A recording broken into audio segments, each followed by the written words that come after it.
Screen पे आप देख रहे हैं मैंने ओपन कर रखा है जीएसटी का नोटिफिकेशन नंबर 14। जीएसटी का जो ये नोटिफिकेशन नंबर 14 है, इसमें एक इम्पॉर्टेंट चेंज है जिसे आप लोग समझिएगा मेरे साथ। लास्ट तक वीडियो देखिएगा और अपना कोई एडवाइस हो तो आप मुझे 8448610923 पे व्हाट्सएप करिएगा, कॉल मत करिएगा, व्हाट्सएप कर दीजिएगा। और अगर कोई सवाल आपका है तो उन सबका उत्तर मैं नेक्स्ट कभी किसी वीडियो में ले लूंगा और आपको दे दूंगा। इंडिविजुअल रिप्लाई करना थोड़ा मुश्किल होता है, तो मैं अभी जो चर्चा करूंगा वो कर रहा हूं कि अगर आपके कैश लेजर में बैलेंस है तो आप उसे ट्रांसफर कर सकते हैं, और ऐसा ट्रांसफर आप पहले भी करते थे, लेकिन अब इस नियम में थोड़ा सा बदलाव हुआ। अब देखिए बदलाव जो जीएसटी है ना, जीएसटी से एक चीज सीखिएगा आप लोग, थोड़ा सा 2 सेकेंड टाइम लूंगा आपका।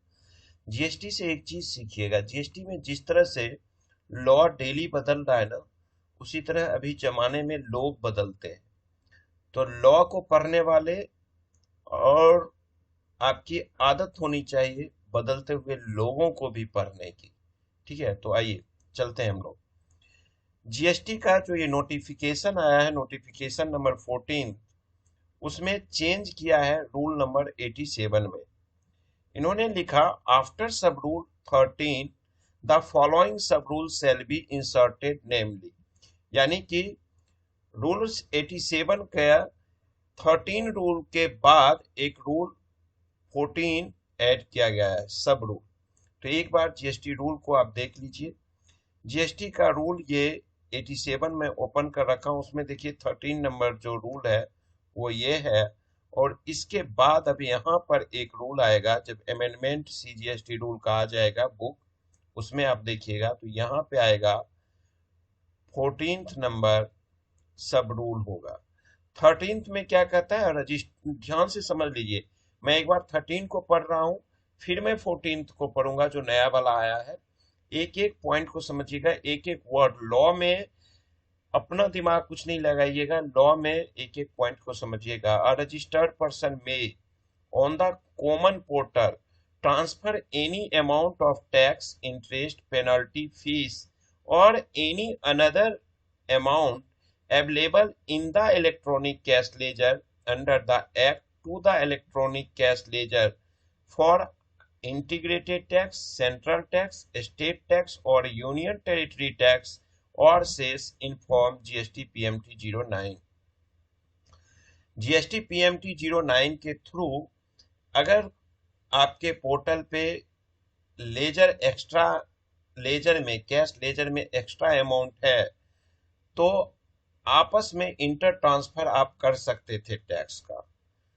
अब जो 14th नंबर आया है वो थोड़ा सा हटके आया है। 14th को समझिएगा क्या कहता है। अ registered person may on the common portal transfer any amount of tax, interest, penalty, fees or any other amount available in the electronic cash ledger under the act to the electronic cash ledger and central tax or integrated tax of a distinct person as specified in subsection 4 or as the case may be subsection 5 of section 25 in form GST PMT 09। ध्यान से समझिएगा, यहाँ के colour को मैं थोड़ा सा कोशिश करता हूँ चेंज करने का। और यहाँ क्या कहता है ये देखिएगा, यहाँ एक बहुत अच्छा सा वर्ड आया है कि integrated tax of a distinct person. Oh, ये ब्लैक हो गया, मैं इसको इरेज कर देता हूँ, दोबारा देता हूँ आपको।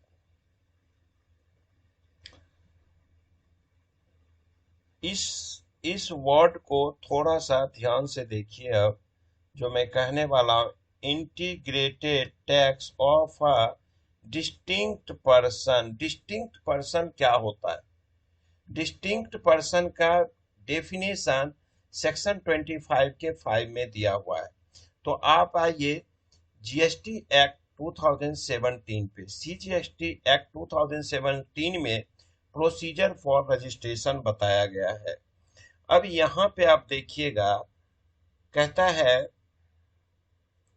5th नंबर में समझिएगा या 4th नंबर, दोनों का कहा है। तो सबसेक्शन 4 सेक्शन 25 का सबसेक्शन 4 कहता है person who has obtained or is required to obtain more than one registration whether in one state or union territory or more than one state or union territory shall in respect of each such registration be treated as distinct person for the purpose of this act।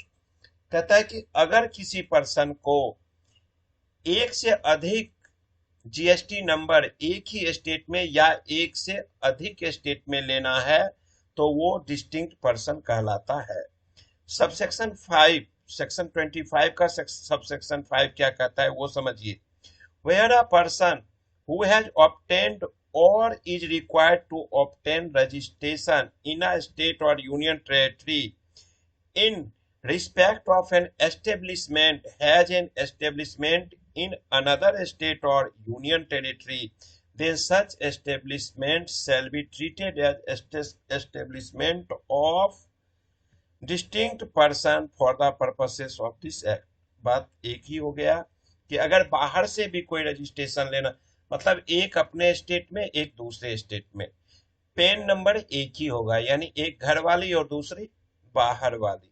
अब समझिए यहाँ पे, अब यहाँ पे जो इसका meaning है वो क्या कहता है, डिस्टिंक्ट पर्सन का मतलब हो गया और उसका एक ही पेन नंबर पे। सपोज कर लीजिए कि मेरा, यहाँ एक चीज और देखिएगा ध्यान से कि मेरा एक ही पेन नंबर है, पेन नंबर आप समझ ही रहे होंगे, एक ही पेन नंबर है। और जब भी हम कोई जीएसटी नंबर लेंगे, अगर मैं अपने नाम पे लेता हूँ इंडिविजुअल नाम पे या कंपनी के नाम पे लेता हूँ तो पेन तो एक ही रहेगा।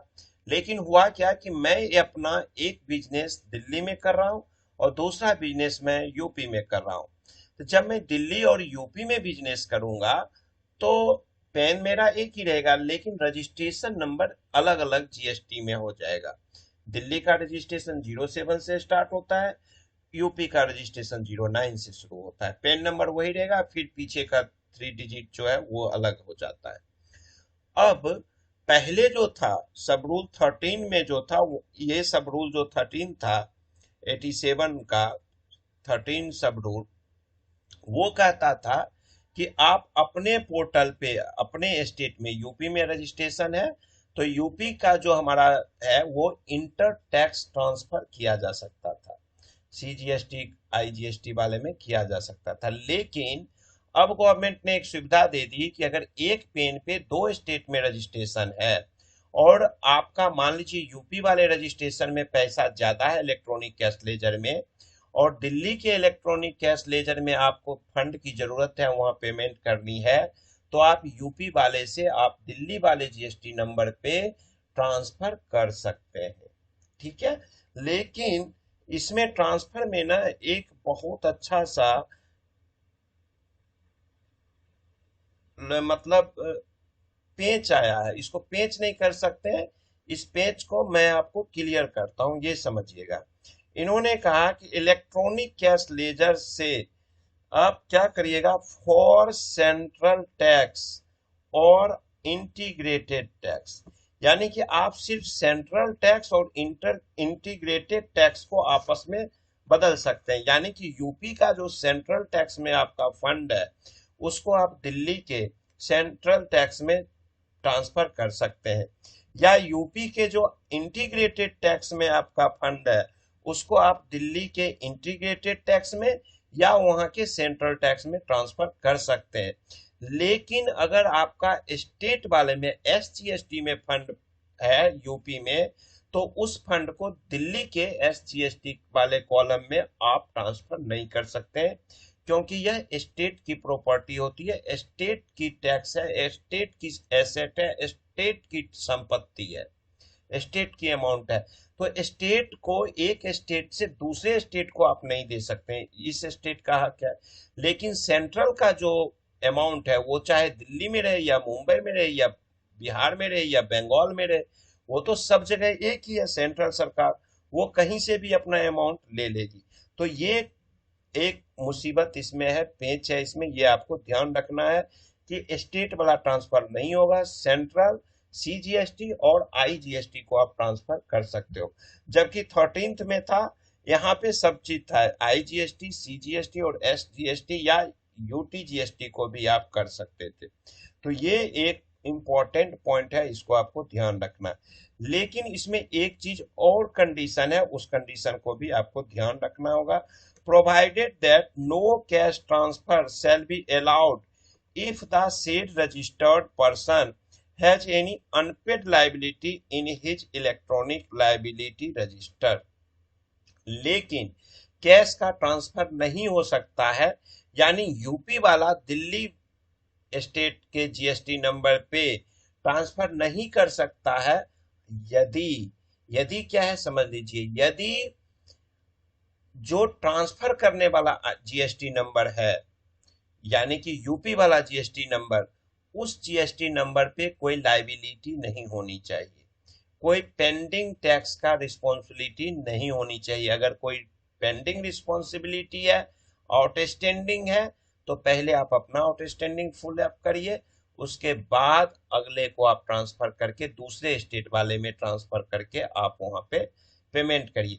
देखिए अल्टीमेटली तो उसी कंपनी को या उसी पर्सन को इफेक्ट पड़ना है, लेकिन गवर्नमेंट यहाँ अपना क्लियर करके चल रही है।